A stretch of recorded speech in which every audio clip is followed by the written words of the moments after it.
Hey guys, what's going on? James here, and a very interesting player just became available, in my opinion, on the waiver wire as the Denver Broncos have waived former UCLA tight end, former third-round draft pick in the 2022 NFL Draft, Greg Dulcich, from the team. And I'm going to be honest, if the Bucs do get a chance to bring in this player, I want the Bucs to bring in this player. I'll talk about why in a moment, but to start this off, I know the Bucs have invested a lot in the tight end position, okay? In that 2022 NFL Draft, by the way, Greg Dulcich was pick number 80. The Buccaneers had pick number 91. They selected Rachaad White out of Arizona State. Then in the fourth round, the round after Greg Dulcich was selected, with pick number 106 in round number 4, they would take Cade Otton out of Washington. But they were not done with the tight end position in that 2022 NFL Draft, as in the sixth round,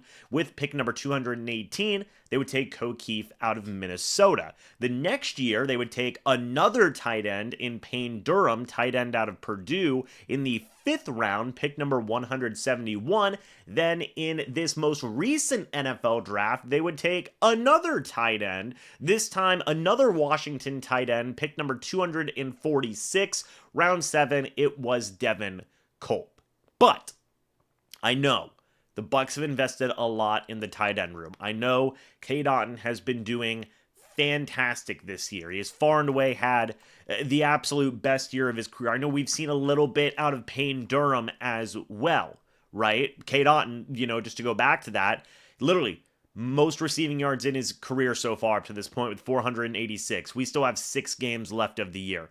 Tied for career high in touchdowns with 4. We still have 6 games left in this season. Most receptions, most targets in his career. Again, still 6 games left in the season. Cade Otton is having far and away a career year for the Bucs so far, and I think that is great.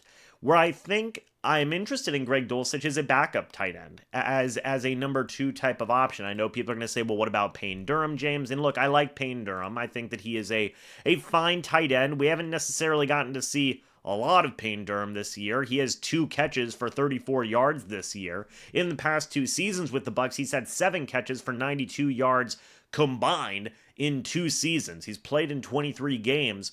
He has started 4, and he's only got 7 catches, 9 targets in his very, very young career. So I think you can add to this tight end room if you really want to, right? And I was a big fan of Greg Dulcich coming out of the NFL Draft. Again, in his rookie season, he had 411 receiving yards, 2 receiving touchdowns, 55 targets, 33 receptions. He played in 10 games, started 6. After that, things have fallen off a good bit. In 2023, he was placed on the injured reserve with a hamstring injury in week 1. He landed back on the injured reserve 9 days later when he was activated on October 12th in 2024. He has, really been inactive for most games, hasn't really been a player in the Broncos system at all, and they eventually waived him after being inactive for 8 straight games. So, I think that some people will probably still love, NFL teams will still love the potential of Greg Dulcich, right? Again, he was a former third-round pick for a reason, 6'4", 243 pounds, ran a 4.69 40-yard dash, 16 reps on the bench press. He had 725 receiving yards, 5 touchdowns in his last year at UCLA. Before that, 517 and 5 touchdowns in 2020.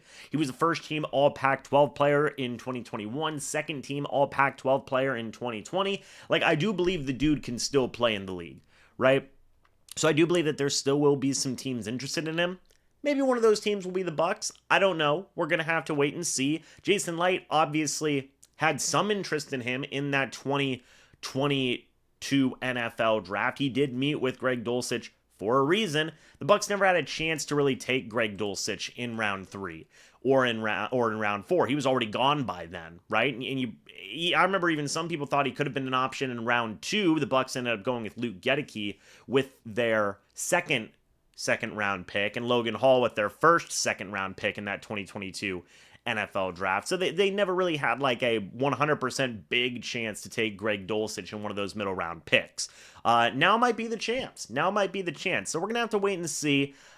He's a very intriguing player in my opinion. I'd love to see him get involved in this offense and just kind of grow and develop and hey, honestly, still have a year on his contract after this season's up, right? I mean, Cade Otton still got one more year, so does Greg Dulcich. So like that'd be just a good group of tight ends in my opinion. And I'm not even saying you got to get rid of a Payne Durham, right? Or maybe not even a Keith, but I think you could get away with stashing Devin Culp on the practice squad. I think you could get away with that possibly. So I don't know, man. We'll see if he is possibly he is subject to waivers. He is. So the Bucs, I believe, are somewhere in the middle of the waiver order right now. If he makes it down there, hey, I hope they are able to claim him because I think that would be a pretty savvy move, in my opinion, to get a young tight end that still has a good amount of promise, in my opinion.